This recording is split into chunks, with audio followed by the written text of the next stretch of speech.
बुल्ले शाह साहब लिखते हैं सैयद बादशाह एक खड़क काबू पर बचे तकारा में चुल्ला और दे जाते दरवेश खावण ते राजी होवे बुल्ला और दे जाते दरवेश खावण ते राजी होवे बुल्ला आहा कुफर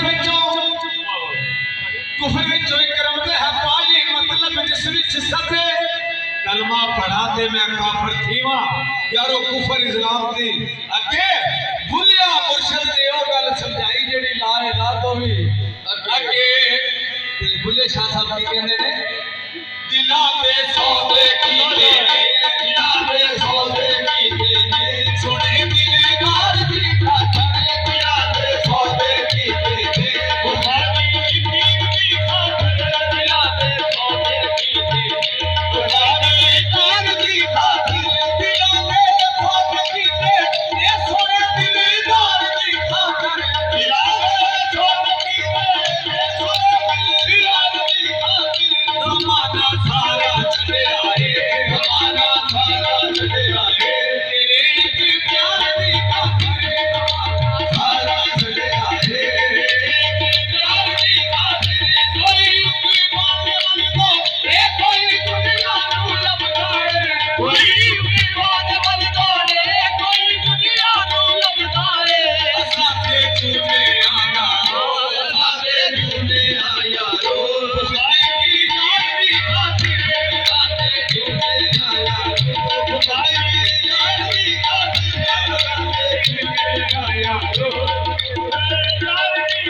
क्योंकि वो जो परियों से भरे बैठे हैं